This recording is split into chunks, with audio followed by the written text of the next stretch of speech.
On y va mon coco? Attends. La manœuvre est délicate. Services vétérinaires et associations de protection animale évacuent un par un une dizaine de cochons, des bêtes visiblement maltraitées. Ils ont été nourris avec des cadavres toute leur vie.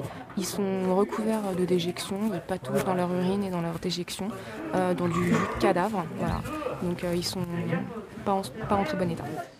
À l'intérieur de la porcherie, en effet, les conditions d'élevage interpellent. Ils se servaient des cadavres d'animaux pour la nourriture. Donc là, vous avez en fin de compte une chèvre qui, vous voyez, elle est complètement nécrosée de partout. On avait un mouton qui était accroché aussi, qui était suspendu. Et qui, en fin de compte, les cochons se nourrissaient des cadavres. Partout, des ossements et des carcasses donnés en pâture aux animaux, y compris aux chiens. Alertés par des riverains de cette ancienne ferme agricole, les défenseurs de la cause animale vont de surprise en surprise. Il y a même des poils encore dessus. Il y a des poils dessus, etc. Donc ça a été fait il y a peut-être pas longtemps. C'est des mâchoires de quoi ça? Mâchoire de mouton. Ça me fait penser à un mouton. Le propriétaire des lieux, un éleveur retraité aux revenus modestes, hébergeait ici une cinquantaine de bêtes, probablement pour sa consommation personnelle ou dans le but de les troquer. Il y a plusieurs délits qui ont été constatés, ainsi qu'un grand nombre de contraventions.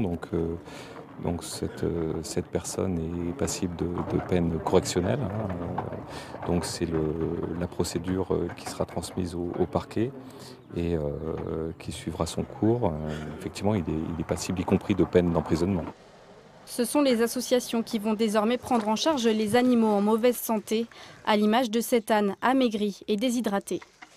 Il va avoir besoin d'attention, il va avoir besoin de voir un vétérinaire, il va avoir besoin d'être nourri convenablement avec une nourriture adaptée et surtout d'avoir de l'eau à disposition, quoi. C'est le minimum, quoi.